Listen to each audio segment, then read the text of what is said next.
Me da mucho gusto estar nuevamente con ustedes. Vamos a hablar de algo muy importante, ¿sí? Porque en la cuestión de diabetes, creo que mucho nos centramos en la situación, incluso el paciente, en la situación en que diabetes es igual a complicaciones de entrada, ¿no? Entonces, algo que es parte de nuestra nueva formación como médicos es que hoy por hoy la diabetes es una enfermedad en la que podemos enseñarle al paciente a cuidarse y en la que nosotros tenemos que ser muy incisivos en evitar complicaciones. Ellos deben saber que pueden llegar a tener las herramientas para evitar complicaciones. Pero dentro de las complicaciones que el paciente generalmente imagina o las que tiene muy presentes, vaya, son esta situación de, híjole, diabetes igual a amputación, complicación que es totalmente evitable, simplemente con medidas de educación de entrada y de cuidarse, de revisarse los pies, además obviamente del control de todos y cada uno de los factores que pueden generar un deterioro del pie, incluyendo triglicéridos, glucosa, etcétera. Pero también piensan en diálisis, ¿no? Piensan en que eventualmente van a perder la vista, etcétera. Pero no piensan en que el 60% de los pacientes con diabetes se complica y llega a desarrollar una discapacidad o acaba en cama generalmente por enfermedad cardiovascular. Esa es la causa que principalmente los saca de su vida cotidiana o los hace dependientes de sus familiares. Es decir, un infarto al corazón que los lleva a una insuficiencia cardíaca en la que ya no pueden realizar sus actividades convencionales o peor aún, un evento vascular cerebral que también los lleva a discapacidad que desafortunadamente algunos los fallecen y otros deteriora de una manera muy importante la dinámica familiar, ya que dependen de un familiar completamente. Entonces se afecta la cuestión psicológica, financiera de toda la familia. Entonces, por ende, también es importante que nosotros tengamos muy claro que debemos ser parte importante en la prevención, pero principalmente en la prevención, e identificación de los factores de riesgo cardiovascular de todos los pacientes con diabetes. ¿Ok? Vamos a hablar de alguna manera cuáles son los algoritmos que tenemos que seguir tanto para evitar los riesgos cardiovasculares como las complicaciones macrovasculares que van totalmente de la mano. Entonces, bueno, tenemos a un paciente de 60 años con diabetes tipo 2, de 25 años de diagnóstico e hipertensión desde hace 20 años e dislipidemia mixta secundaria. Entonces, hoy por hoy, algo que es muy importante es, como siempre, la historia clínica, la cual debe de ser lo más completa posible. Entonces, ¿cuáles son los factores que debemos de tomar de entrada en una historia clínica? Los antecedentes heredofamiliares. Dentro de los antecedentes heredofamiliares, obviamente investigar si el paciente tiene o tuvo familiares que hayan presentado un desenlace cardiovascular, ¿sí? Entre ellos, los que generalmente tienen de una manera más clara, porque es difícil cuando tenemos antecedentes de familiares con pie diabético, si ese pie diabético estaba muy probablemente relacionado con enfermedad arterial periférica, va a ser complicado saber si la tenían en su familia, pero lo que sí pueden saber es si había un problema de infarto en alguien de la familia o la famosa embolia, ¿ok? Si esto se ha presentado, entonces es importante saber a qué edad. ¿Por qué? Porque no es lo mismo que alguien haya tenido en su familia a su abuelito que tuvo un evento vascular cerebral a los 85 años, a que me diga que una tía por parte de mamá y otro tío por parte de mamá presentaron un infarto a los 45 y 55 años respectivamente. Entonces, hay que recordar que la edad es muy importante para saber si además ese paciente tiene antecedentes de enfermedades cardiovasculares prematuras en la familia y eso nos brinca otro foco, porque probablemente tampoco van a saber si hay antecedente de dislipidemia en la familia, ¿sí? Pero sí van a saber a qué edad a veces se haya presentado este problema de los infartos y las embolias. Y si fue una manera más temprana, pues tenemos que ser un poquito más incisivos en ver si hay antecedente de problemas de dislipidemia primaria o hereditaria en ese paciente, lo cual le confiere un riesgo cardiovascular mucho más elevado, ¿sí? Ahora, ¿qué otro factor es importante respecto a la historia clínica? obviamente la edad del paciente, ¿sí? Que va a ser un factor no modificable. Otra situación es los antecedentes, dentro de los antecedentes es la cuestión del tabaquismo. Si fuma o no fuma, o si fumó o no fumó y la intensidad de esta situación. Y si fuma, sabemos por ende que eso es un riesgo, implica un riesgo cardiovascular mucho más elevado, además de que le mete acelerador a todas las demás complicaciones en diabetes e interfiere con la acción de los medicamentos hipoglucemiantes. Entonces, el saber si fuma o no fuma es otra cuestión muy importante, e incluso si es un fumador pasivo, que también puede ser, muchas veces desafortunadamente siguen habiendo fumadores pasivos y de intensidad moderada. Entonces, aquí, ¿qué nos llama la atención? Bueno, que de entrada, pues es un hombre. Recordar que es otro factor de riesgo no modificable, el género, es más el riesgo en hombres que en mujeres. La edad, sí, que ya de entrada, por cuestiones de la ADA, ya desde el año pasado, a partir de los 50 años, tanto en hombres como en mujeres con diabetes, ya eso implica mayor riesgo cardiovascular. Obviamente la diabetes tipo 2, y qué otra cosa llama la atención, bueno, es una diabetes tipo 2, pero ya de largo tiempo de evolución. Entonces es importante saber cómo se diagnosticó esa diabetes, pero principalmente durante todos estos años, cómo ha estado el control de la diabetes. Si esa diabetes ha estado controlada, no ha estado controlada, o resulta que ahorita la vemos muy bien controladita, pero eso ha ocurrido en el último año nada más y los otros 24 han sido un desastre. Entonces, todo eso también nos da una idea de del escenario que nos podemos encontrar en ese paciente. El hecho de que haya hipertensión también de larga evolución nos habla también de otro daño endotelial importante, y a su vez esa hipertensión, cómo ha estado, si ha estado controlada o no. Y si no está controlada, bueno, ese paciente, ¿cuántos medicamentos toma para el control de la presión arterial? Porque de entrada, si tenemos, no es lo mismo que tengamos a un paciente con hipertensión no controlada con un medicamento, a un paciente que, haciendo un interrogatorio minucioso, sí se toma sus antihipertensivos con un orden en el horario, no omite dosis, tiene 3 antihipertensivos y no se controla. Eso, recordemos que es un foco que nos dice, a ver, algo está sucediendo, 3 antihipertensivos en dosis adecuadas, no estoy diciendo dosis máximas, sino dosis efectivas, adecuadas. Eso ya nos debe hacer pensar que tenemos el riesgo de que ese paciente probablemente, aunque tenga esa edad, lleva 20 años tal vez con una hipertensión secundaria. Entonces tenemos que descartar que no haya otro origen de la hipertensión que podamos con el diagnóstico mejorar de manera importante. Y la dislipidemia mixta, que en este caso nos habla de que es una dislipidemia mixta secundaria. Y también es importante saber si eso ha estado controlado o no, si toma medicamento o no.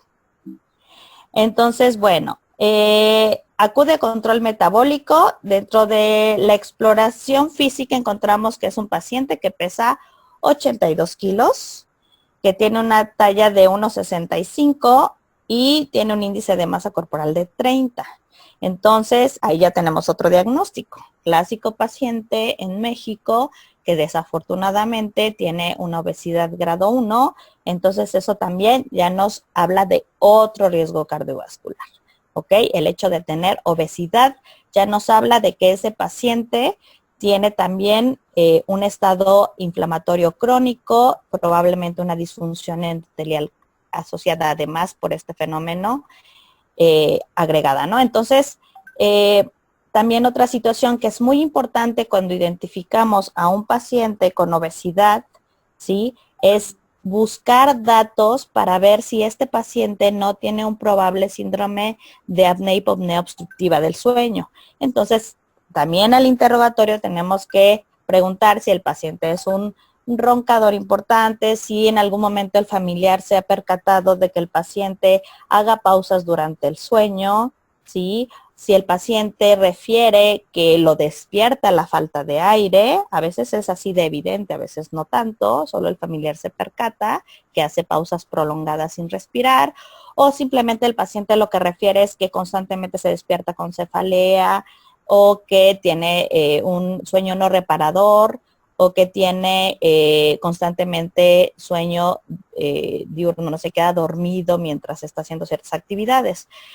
Entonces también, ¿por qué? Porque también incluso el síndrome de hipopnea obstructiva del sueño puede ser otro factor que puede hacer difícil el control de la presión arterial, que es otro factor de riesgo cardiovascular que debemos de controlar. Entonces, si no identificamos un problema de apnea hipopnea obstructiva del sueño y lo corregimos, obviamente a veces puede ser más complicado esto. Ahora entiendo que también a nivel de las comunidades va a ser si en las ciudades es complicado hacer una polisomnografía, entonces, ¿qué es lo que vamos a hacer? Pues vamos a hacernos expertos en hacer un buen interrogatorio de todos estos datos directos e indirectos que nos pueden hablar de esta posibilidad diagnóstica y entonces de ahí agarrarnos un poco para explicarle la importancia del paciente de la pérdida de peso. Si logramos con ese paciente una pérdida gradual del 5 al 10% de ese peso, muy probablemente va a mejorar este síndrome y por ende todos los demás factores de riesgo metabólicos, cardiovasculares, etcétera. Entonces, bueno, ya cuando revisamos sus laboratorios, resulta que tiene una glucosa de 145 en ayunas. De entrada eso nos habla de que la glucosa en ayunas está fuera de meta, ya que nuestra meta es tenerla abajo de 130. Tiene una urea normal, una creatinina aceptable, limítrofe pero aceptable. Tiene un colesterol total elevado. Nuestra meta idealmente sería en un paciente con diabetes un colesterol abajo de 180. El colesterol LDL está en 143. ¿Cuál es nuestra meta? Tenerlo abajo de 100. Y o si el paciente ha presentado alguna cuestión cardiovascular, hay que recordar que el LDL lo tenemos que mantener abajo de 70. Un colesterol HDL en 43, para ser hombre mínimo tendría que estar arriba de 40 para que deje de ser un factor de riesgo, y si está arriba de 60, entonces ya es un factor protector. Los triglicéridos, recordar que son aquellos chismosos de la ingesta del paciente en relación a hidratos de carbono. Entonces hay que recordar que si los triglicéridos se elevan, son los que echan de cabeza muchas veces al paciente también en cuestión de la ingesta de hidratos de carbono en las últimas horas. Entonces, eso también a veces es una herramienta para digamos, decirle, mire, pues aquí está la evidencia de que no estamos llevando el plan de alimentación de una manera adecuada. Y obviamente, la famosa chismosa de los 3 meses, la hemoglobina glucosilada, que nos habla que este paciente está descontrolado, ¿no? Entonces, prácticamente está casi en 8. Hablamos de que un paciente con 8 de hemoglobina glucosilada está francamente descontrolado. Arriba de 9 ya es un descontrol grave. Pues, bueno, este paciente pues está descontrolado. Nuestra meta mínima sería llevarlo a menos de 7. Excelente sería llevarlo a menos de 6.5. Entonces, aquí están los factores de riesgo en los pacientes, los factores clásicos que ya habíamos mencionado, ¿no? Ya de entrada, hombres, mujeres arriba de 45, 55, historia familiar de enfermedad cardiovascular, a recordar lo que mencionamos, es importante identificarlas si estas han sido en forma prematura, es decir, antes de los 55 en hombres, antes de los 65 en mujeres, que no se nos olvide preguntar eso. Ah, sí, le dio un infarto. Ah, pues sí. Y muchas veces la gente piensa que le dio un infarto es porque el paciente cayó en un paro cardiorrespiratorio, que es a donde todos vamos a ir al final de la vida, ¿sí? Y eso no necesariamente es un infarto. Y eso estamos hablando de que muchas veces es a los 80, 90 años, volvemos al tema, no es lo mismo que les digan que la tía tuvo un evento cardiovascular a los 40, ¿ok? El tabaquismo actual, sí, la cantidad, pero ojo, hay veces que los pacientes acaban de dejar de fumar hace un mes, entonces también eso es importante documentarlo. Y la presión arterial hay que recordar que la tenemos que tener en pacientes con diabetes abajo de 130/80. Ya de 140/90 ya nos habla de descontrol. Eso ya nos hablaría, o sea, si en el momento del interrogatorio el paciente no se conoce con hipertensión, ya encontrarlo de 140/90 para arriba ya lo hace muy probablemente sospechoso, su bitácora de presión arterial durante una semana y revisar cómo se maneja esto.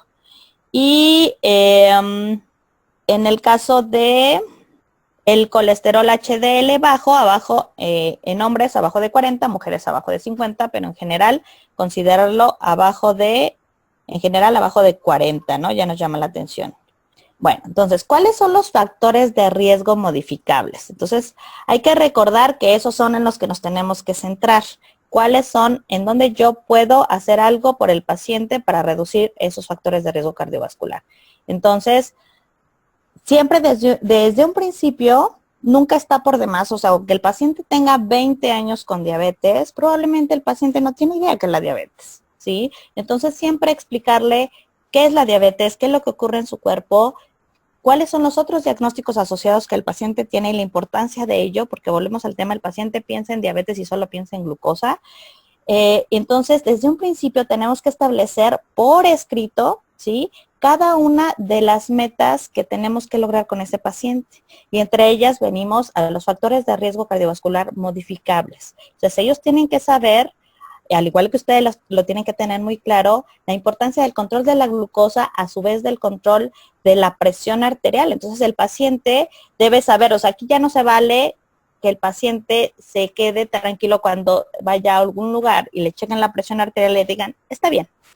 Está bien, ¿por qué? Porque puede ser que esa persona de la farmacia desafortunadamente no tiene muy claro cuál es estar bien para ese paciente. No, el que tiene que tener claro las cifras es el paciente. Entonces ustedes le tienen que poner cifras por escrito y decirle, mire, su presión arterial para considerar que usted está bien y está controlado es mantenerse abajo de 130/80, ¿no? Su colesterol total, nuestra meta es mantenerlo abajo de 180. Su glucosa en ayunas debe de estar abajo de 130, pero posterior a los alimentos mínimo abajo de 180, ¿no? 2 horas después del primer bocado, eso ya se lo enseñarán. Entonces, el tabaquismo es una cuestión que es muy importante, llegar al tema de suspender el tabaquismo. Entonces, eso va a ser otra situación que tenemos que lograr, que el paciente deje de fumar dependiendo del grado de tabaquismo que presente. El plan que podríamos utilizar, si tienen algún apoyo de psicología en su centro de salud, apóyense en psicología para utilizar estrategias cognitivo-conductuales que ayuden al paciente a ir dejando el cigarro y también de alguna manera ir valorando si necesitan apoyo farmacológico, porque ese paciente se ponga muy ansioso al dejar de fumar y entonces esa ansiedad la canalice en comer. Entonces, ahí es donde ustedes tienen que establecer toda una estrategia para ayudar al paciente a dejar de fumar. Entonces, no es una tarea sencilla y necesitan muchas veces también apoyarse en la familia. Volvemos al tema de que la familia puede ser nuestro mejor aliado, nuestro mayor saboteador. Entonces, siempre tratar de hacer equipo con la familia y la importancia de por qué debe de dejar de fumar. Ahora, ¿cuáles son los factores de riesgo no modificables? Entonces, hay situaciones que no vamos a poder modificar. ¿Como cuál es? La edad. O sea, no hay manera de modificarla. El antecedente de enfermedad prematura en la familia, enfermedad coronaria en la familia, eso ya de entrada le implica un riesgo al paciente, eso tampoco lo voy a poder cambiar, y si es hombre o mujer. Entonces nos vamos a centrar en cuáles son los factores que sí podemos modificar. Entonces, ahora, recordemos también que para poder modificar estos factores de riesgo tenemos que implementar otras herramientas. Entre ellas hay que recordar que algo que es básico para controlar estos parámetros es la pérdida de peso, ¿sí? Entonces, la pérdida de peso de un 5 a un 10%. Y eso además va asociado al ejercicio. Otra gran situación que también, así como el plan de alimentación, que yo sé que es complejo, tenemos que apoyarnos mucho con la nutrióloga si tenemos apoyo de esta, y si no, tratar nosotros de capacitarnos en planes de alimentación muy simplificados para darles herramienta a los pacientes que aquí en este programa se les va a proporcionar y que ustedes también pueden buscar información para podérsela facilitar a los pacientes de una manera muy práctica, muy sencilla, muy tal vez de imágenes, ¿no? Para que sea mejor entenderse, ¿no? Ok, ahora, respecto al ejercicio, que esa es otra cuestión que también tenemos que utilizar, es poner también, así como vamos a poner en la receta desde un principio, muy claramente cuáles son las metas de control de cada uno de los parámetros para el paciente. y que por ahí lo pegue en el refri o así para que se lo vaya memorizando poco a poco y sea un paciente informado, que tenga muy claro y que aunque ustedes no estén y que vaya donde vaya, él sepa cuál es para él estar bien controlado, ¿no? Y no nada más que le digan salió bien, salió mal, no. Bien es cuánto y ver si esto checa con las metas que pusimos desde un inicio debido por mi contexto, vaya. Entonces, así como en la receta vamos a poner también el plan de actividad física. Entonces, sí es importante que así como le ponen su medicamento, su dosis, los días, las horas, lo mismo vamos a hacer con el plan de actividad física y ejercicio, que recordemos que son dos cosas diferentes. Entonces, ¿qué tanta actividad física se le recomienda? Y además el ejercicio. El ejercicio para que nos ayude a reducir los factores de riesgo cardiovascular es muy importante que sea tanto aeróbico como anaeróbico, es decir, cardio, famoso cardio, que puede ser haciendo lo que el paciente tenga en la mano, desde una caminata ininterrumpida hasta bailar o lo que tenga disponible. Y esto debe de ser mínimo 150 minutos a la semana de una intensidad moderada. Ojo, si tenemos sospecha de que este paciente o es un paciente con alto riesgo cardiovascular, obviamente lo ideal es mínimo que tengamos un electro de base y en algunos pacientes que sí tienen demasiada sospecha, pues es mejor que primero se estudie y se descarte alguna situación cardiovascular antes de que empiecen con ejercicio.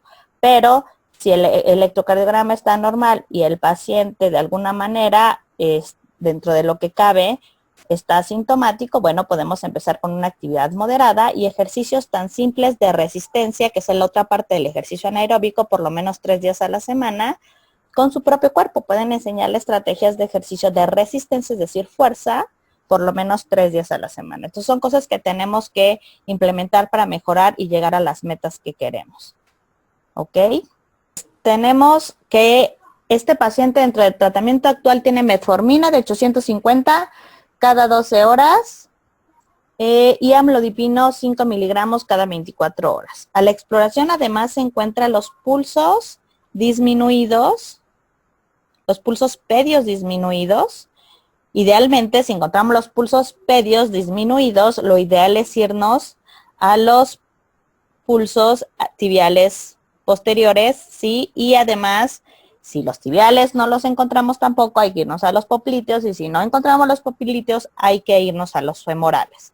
Si por algo no, lo más seguro es que no tengamos la herramienta para hacer el índice tobillo-brazo. Entonces, es muy importante hacer una muy buena exploración física de pulsos. Entonces, ahí los invito a que practiquemos entre nosotros para, de alguna manera, porque recordemos que tenemos variantes anatómicas, para volvernos expertos y sensibles en poder identificar los pulsos pedios, tibiales, popliteos, etcétera. ¿Sale?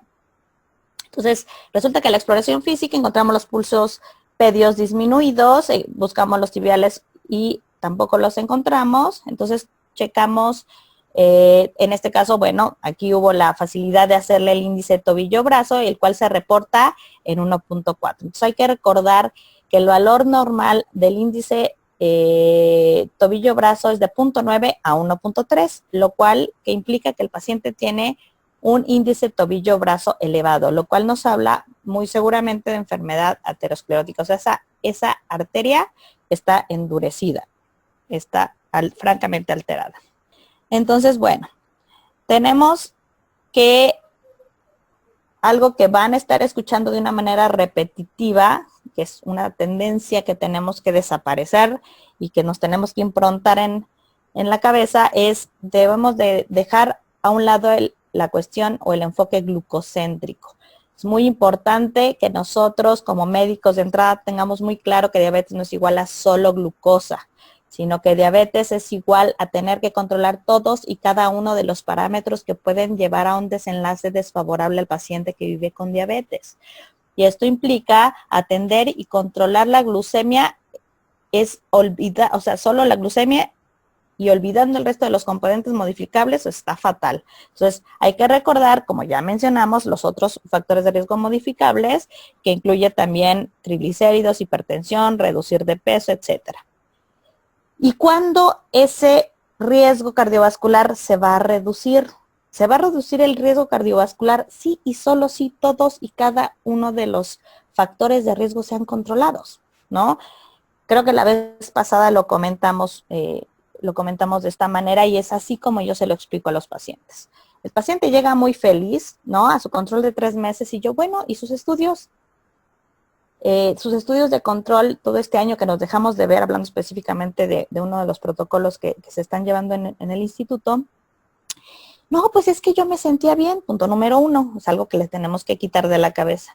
El paciente puede tener por décadas ahí incubándose factores de riesgo cardiovascular que obviamente van a pasar asintomáticos. Y entonces ellos tienen que tener muy claro que yo puedo tener la glucosa en el cielo, el 80% de las veces que la presión arterial se me dispara a punto casi del infarto, el paciente va a estar asintomático. Entonces, el cómo me siento no aplica. Obviamente, colesterol y triglicéridos elevados, la mayor parte de las veces también van a ser asintomáticos. Entonces, qué bueno que se sienta bien, pero ¿qué cree? Eso lo tenemos que documentar con estudios y con mediciones para corroborar que efectivamente está bien. Pero es que me chequeé mi glucosa capilar. Pues, ¿qué cree? Que la glucosa no solamente es lo único importante, ¿sí? ¿Qué es importante? Y entonces yo les platico. Yo puedo tener absolutamente todos los factores controlados. Mi glucosa hermosa, mi colesterol en metas, mi presión arterial de quinceañero, pero los triglicéridos altísimos, ¿no? Y persistentemente altos. Entonces, ¿qué va a pasar? Pues, ¿qué cree? Que aunque tenga todo lo demás muy controlado y los triglicéridos no, esos triglicéridos me van a llevar a mayor riesgo de neuropatía y por lo tanto de amputaciones. También se ha documentado ya como un daño a la retina. Entonces, volvemos al tema, yo puedo tener todo controlado, pero un factor no, volvemos al tema, tengo riesgo de complicaciones macrovasculares.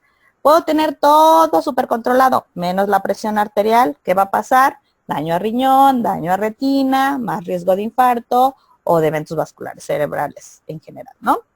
Y también enfermedad arterial periférica, por la misma de la presión arterial elevada. Entonces, ¿no?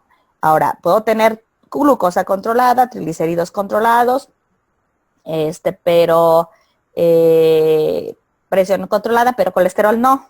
Volvemos al tema.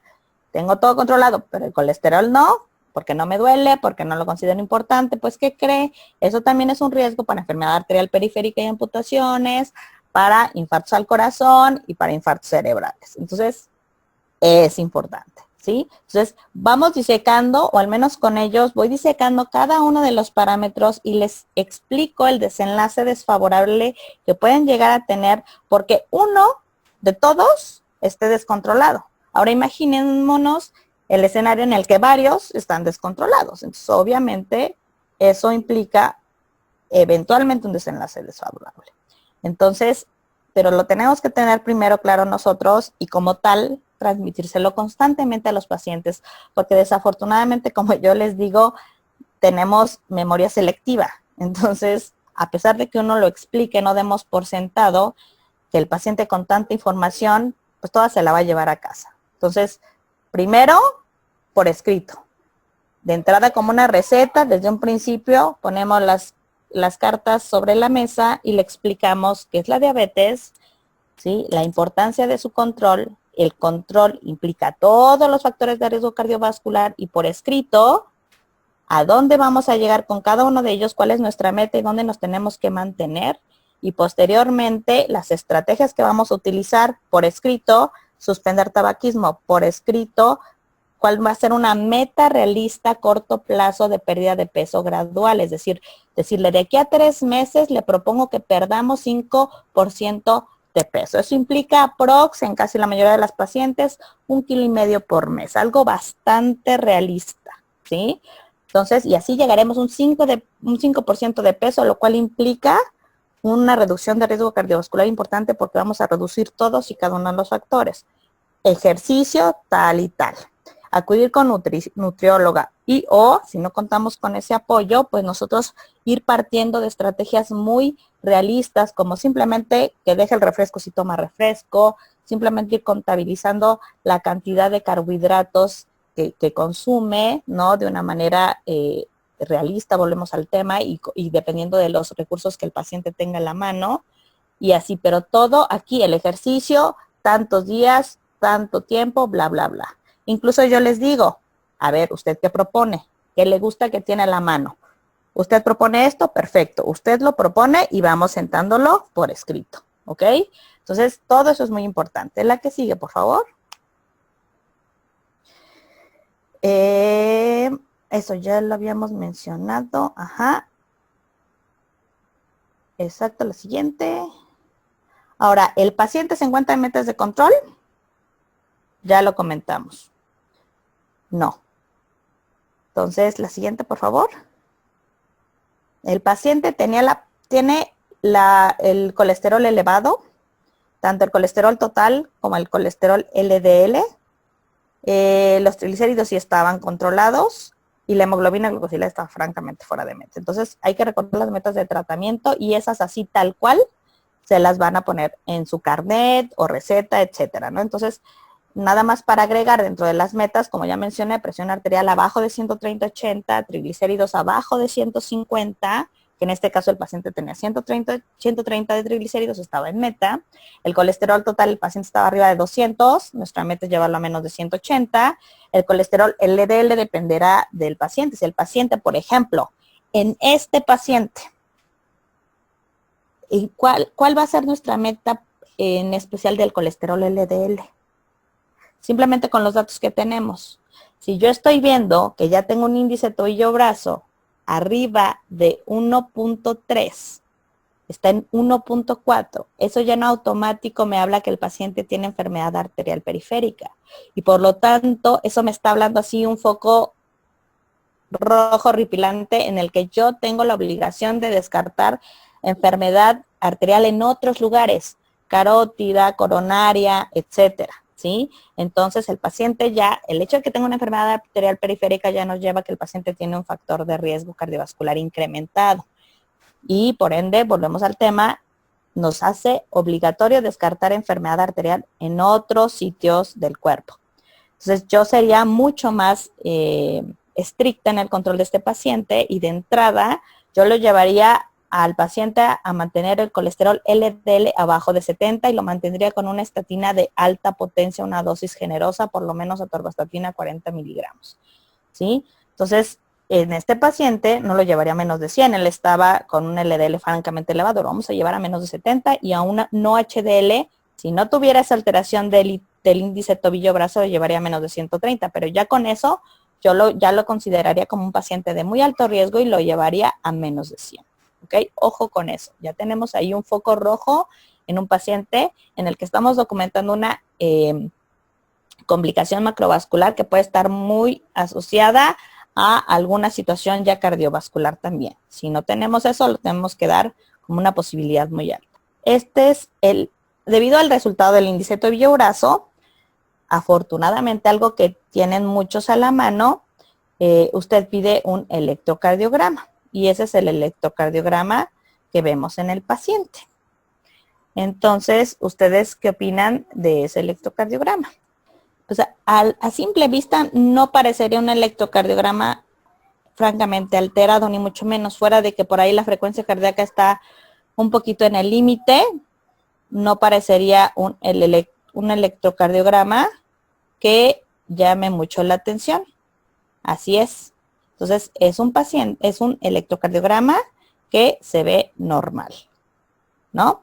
Nada más trae una frecuencia cardíaca un poquito elevada, pero así, a simple vista, el paciente parecería que tuviera un electro normal. Sin embargo, yo no me quedaría tranquila y lo ideal sería en este paciente, pues que sí se le hiciera una prueba de esfuerzo, porque en reposo lo vemos muy decente, pero en este caso ya por el índice tobillo-brazo yo preferiría hacerle una prueba de esfuerzo. Entonces, al final del día no es práctico hacer a todos los pacientes asintomáticos, por ejemplo, una prueba de esfuerzo, pero sí tendríamos que investigar enfermedad coronaria en qué escenarios.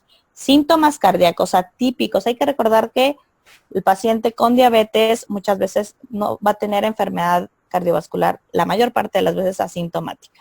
Pero si el paciente presenta algunos datos atípicos, con mayor razón nos tiene que prender el foco ahí de atención tenemos que estudiar a este paciente. ¿Cuáles son estos? Un paciente que presenta una disnea inexplicable, un paciente que por ahí refiere una molestia precordial, ¿no? Que muchas veces eso ya fue un infarto y el paciente no se enteró. Y obviamente lo que acabamos de ver, signos y síntomas de enfermedad vascular asociada. Entonces, en estos escenarios, como en este paciente, sí se debe de hacer escrutinio de enfermedad cardiovascular. ¿Por qué? Porque el paciente tiene enfermedad arterial periférica por índice tobillo-brazo. ¿En qué otros escenarios?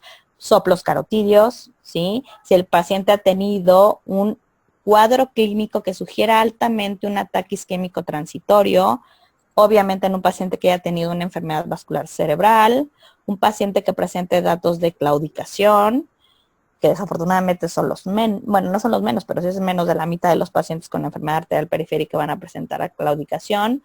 Obviamente en pacientes con anormalidades del electrocardiograma. Si vemos por ahí, obviamente, una onda Q, si vemos un bloqueo de rama izquierda de las de His, o muchas veces lo que encontramos de manera muy frecuente, eso nos ha tocado mucho ver en el instituto, son bloqueos fasciculares. Entonces, si yo veo un bloqueo fascicular de la rama izquierda, es mucho mejor exagerar y decirle al paciente que eventualmente, o sea, que sí necesitamos en cuanto tenga la oportunidad que le hagan por lo menos una prueba de esfuerzo. Entonces, en este paciente tenemos un electrocardiograma con taquicardia sinusal, datos de isquemia, lesión o necrosis. ¿Qué tenemos que hacer? Lo hemos estado mencionando de manera constante, el control de peso, el inicio de una estatina de alta potencia, atorvastatina, rosuvastatina, control de la presión arterial. En este caso, el paciente, si se fijan, solo estaba con amlodipino. Y hablando de una cuestión de protección cardiovascular, siempre se ha recomendado agregar un inhibidor de la enzima convertidora de angiotensina o un ARA2. Entonces, el que tengan ustedes disponible y que el paciente obviamente tolere, es importante iniciarle.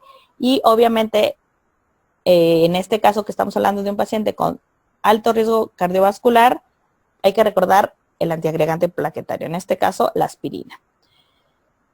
Y tendríamos que mejorar el control de la glucosa incrementando la dosis de metformina. Recordemos que el paciente únicamente tenía 1700 miligramos de metformina al día y en este caso tendríamos que llevarlo a una dosis mayor efectiva de metformina, que podría ser una metformina de 850 con cada alimento, si eso es lo que tenemos nosotros a la mano en nuestro centro de salud, o podemos valorar si ustedes cuentan con el recurso, que es mucho más complicado por los costos y así, podemos agregar una combinación con un inhibidor de DPP4 o con un inhibidor de SGLT2, etcétera, etcétera, ¿no? Ya, esa fue otro tema de.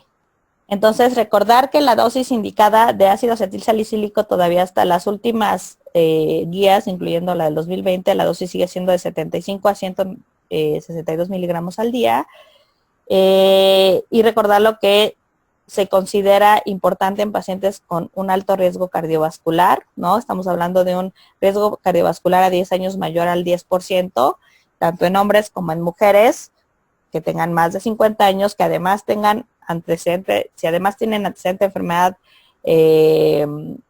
cardiovascular prematura en familiares, con mayor razón si tienen tabaquismo, dislipidemia. Por default en pacientes con insuficiencia renal crónica vamos a tener mayor riesgo cardiovascular o albuminuria, y es importante también discutir esto con el paciente y que le quede claro por qué indicamos cada uno de los medicamentos y estar al pendiente de que no tengamos algún evento adverso asociado. El año pasado, al inicio, también salió un artículo en el que se vio riesgo-beneficio en el uso de aspirina y se vio que en población latina, a partir de los 65 años, es un poco más el riesgo que el beneficio respecto al sangrado del tubo digestivo en el uso de aspirina. Entonces, yo se lo recomendaría en pacientes que tienen un riesgo alto, continuarlo en pacientes que tienen un riesgo cardiovascular, habría que valorar ahí después de los 65 años riesgo-beneficio, si continuamos o no con la aspirina Protect, dependiendo del escenario. En este escenario sí lo continuaría por lo que ya platicamos, ¿sí? pero el paciente también lo debe de tener muy claro. Al final del día, lo más importante es el control de todos y cada uno de los factores de riesgo cardiovascular, porque volvemos al tema. Si el paciente tiene todo descontrolado, pues por más aspirina no va a haber manera de que evitemos un desenlace cardiovascular desafortunado. Que tengan algunas dudas, preguntas. Ok. Me mencionan aquí si existe alguna escala aprobada para valorar el riesgo de hemorragia. Como tal, que esté documentada, no.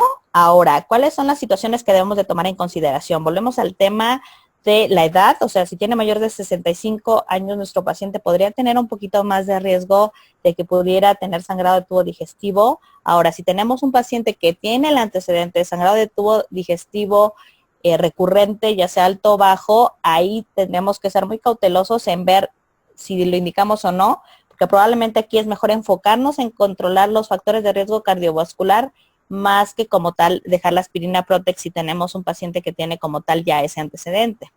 Ahora, si nosotros además dejamos la aspirina, pero el paciente, ahí nos tendríamos que ser también muy clínicos, empieza con equimosis inexplicables, que tienden a ser relativamente evidentes, entonces el mismo paciente se los va a referir, va a llegar, oiga, ¿sabe qué, doctor? He notado que, pues sin yo darme cuenta de que me haya golpeado de manera importante, pues empiezo a presentar equimosis aquí en mis piernas y miren mis brazos. Evidentemente a ese paciente se le tendría que suspender el antiagregante plaquetario y estar mucho más al pendiente de controlar los demás, de mantener controlados los demás factores, que es como lo más importante. Ahora, dice, en un paciente con tabaquismo positivo, ¿en cuánto tiempo aproximado existe un efecto positivo en el sistema circulatorio cuando el paciente deja de fumar? Eso prácticamente se empieza a ver casi de manera inmediata. ¿Por qué? Porque en cuanto el paciente deja de fumar, simplemente con ese hecho ya empiezan a funcionar mejor el efecto, ya empezamos a tener un efecto adecuado de los hipoglucemiantes orales. Entonces, prácticamente empezamos a ver el beneficio en las primeras semanas. Entonces, obviamente, conforme más pasa el tiempo, eso va mejorando. Pero sí es el efecto prácticamente en cuanto desaparece el tabaquismo. Ahora, ¿en qué pacientes estaría contraindicada la prueba de esfuerzo? Más que estar contraindicada es que probablemente no la pueda realizar. Entonces hay pacientes que no se pueden subir a una banda sin fin porque tienen problemas para deambular, tienen ciertas limitaciones a la deambulación, por ejemplo, o por la misma neuropatía corre más riesgo de que incluso sea lastimado. Hay pacientes que por la misma neuropatía, muchas veces por la misma pisada y esto, ya han tenido algunos problemas. Digo, no solamente en una prueba de esfuerzo, ¿no? Pero simplemente ya tienen una pisada normal y no pueden hacer la prueba de manera adecuada. Entonces, yo creo que más bien hay pacientes en los que por el hecho de la logística del tipo de ejercicio, pues no. O pacientes que están descontrolados con presión arterial elevada, estamos hablando de arriba de 160, 100, no pueden hacer la prueba hasta que no se controla también la presión arterial. Si no tienen la presión arterial controlada, no pueden hacer la prueba. Pero pues para eso utilizaríamos en este caso, por ejemplo, lo que es el ecodobuta, etcétera. O sea, ya hay muchas más opciones para hacer la prueba. Hay otra prueba que también se hace con las manos, en lugar de que el paciente suba una banda sin fin. Pero es más que nada como la logística de que muchos pacientes ya tienen dificultad para deambular simplemente. Luego se menciona, ok. Ahora, doctora, ¿nos puede explicar cómo podemos sacar el riesgo de amputación de miembro inferior utilizando la clasificación de Wi-Fi? Ok, eso es importante. La clasificación o la escala de Wi-Fi, que es muy interesante, es algo que se utiliza más o menos desde el 2014 para acá. Es una clasificación muy completa porque nos habla de las tres esferas más importantes que tenemos que tomar en cuenta para que el paciente tenga mayor riesgo de amputación o no. Los que al final del día la empezaron a utilizar fueron los cirujanos angiólogos o cirujanos vasculares. ¿Cuáles son las tres esferas que ellos toman en cuenta? Bueno, que la clasificación toma en cuenta para saber si ese paciente se tiene que amputar o no, pues es se ve el grado de isquemia, se valora la complejidad de la lesión y el grado de infección, que son las 3 situaciones que pueden hacer que el paciente llegue a la amputación. Digo, aquí con imágenes se me hace un poquito más complicado, déjenme ver. Pero bueno, si ustedes se fijaron en la imagen que puse en la presentación de factores de riesgo cardiovascular, ¿sí? Había una, permítanme un segundito, déjame buscarlo. Esta, si se fijan, es como la escala de Global Risk. Esto nos habla de semáforos, ¿sí? Está en verde, amarillo, rojo. Obviamente un paciente que cae en rojo es un paciente que tiene un alto riesgo de amputación o que prácticamente estamos hablando que en ese momento tiene muchísimo riesgo o es una urgencia vascular, ¿sí? Pero lo que encontramos en la clasificación de Wi-Fi, si se fijan, hay 2 tablitas principales, ¿sí? De esta clasificación. Entonces, hay una que nos habla, por ejemplo, del riesgo, ¿sí? Estimado de amputación a 1 año para el estadio Wi-Fi, pero tendríamos, bueno, si en algún momento me lo permitieran, les podría preparar una plática solamente para tratar más o menos de ayudarlos a identificar cómo podemos ponerlos vaya a utilizar la tablita para identificar en qué parte del semáforo está, porque eso también implica tener a la mano el índice tobillo-brazo para poder saber por lo menos la posibilidad de isquemia de ese paciente, porque el grado de isquemia va a estar en función por lo menos del índice tobillo-brazo. Si ustedes no tienen índice tobillo-brazo a la mano, va a ser complicado poder aterrizar todos los datos en esta escala que se ve en la tablita como el Global Risk, ¿no? Como en semáforos, en donde por un lado vemos el tipo de herida, qué tan compleja es la herida, eso también nos habla de la posibilidad de que se recupere, y por otro lado nos habla del grado de isquemia, o sea, si no tiene isquemia, si es un grado 1, un grado 2, un grado 3, eso también nos habla, por lo tanto, a 1 año, qué tanta posibilidad de amputación tiene ese paciente.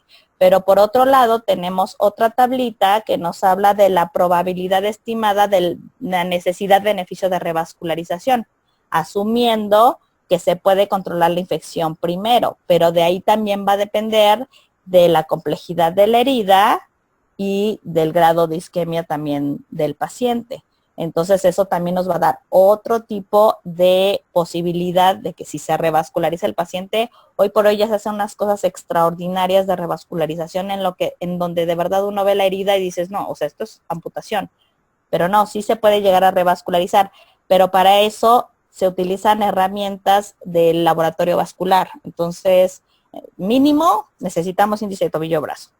Idealmente podremos llegar a necesitar otro tipo de herramientas para valorar isquemia, como es el índice dedo-brazo, que eso implica ya un laboratorio vascular, o valorar lo que es la presión parcial de oxígeno transcutánea, que son métodos más precisos para identificar isquemia.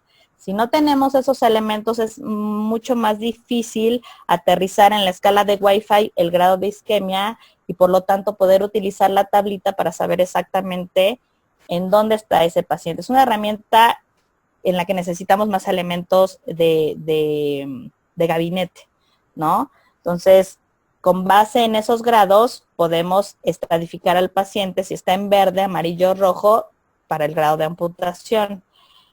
Me encantaría darles una clase solo de eso porque es mucho más complejo que yo, pero creo que si no tenemos las herramientas de gabinete para poder valorar el grado de isquemia, pues al final del día no lo van a poder aterrizar en su día a día. Entonces no tendría mucho sentido tampoco clavarnos tanto en la escala de Wi-Fi. Simplemente es importante saber que existe, es importante que muchas veces se basan en eso los cirujanos vasculares para saber si llegan o no a salvar esa extremidad y o el pronóstico de amputación a 1 año, pero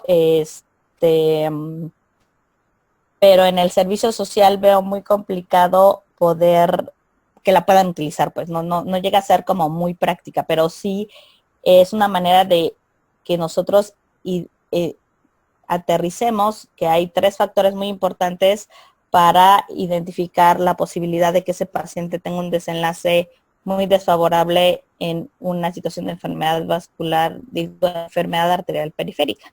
Entonces, sí tener claro por lo menos que el paciente tiene o no tiene pulsos, qué tan compleja es la herida, hasta dónde llega, qué tantos tejidos involucra, si llega hueso o no, esa es otra cuestión que nos va a hablar mucho de la complejidad de esa herida y por lo tanto de su desenlace y, y del grado de infección, si esa infección llega hasta donde está la herida, por ejemplo, ¿no? Entonces, todo eso es lo que nos trata o al menos lo que les trataba yo de traducir en la clasificación de Wi-Fi.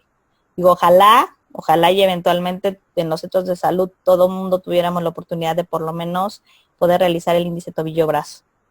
Pero si gustan, lo que podría hacer es mandarles la bibliografía de ello, hacerles llegar la bibliografía como para que nos metamos un poquito más y tratarles de resumir un poco los ejes prácticos, digamos, de esta clasificación en nuestra día a día de la clínica, ¿no?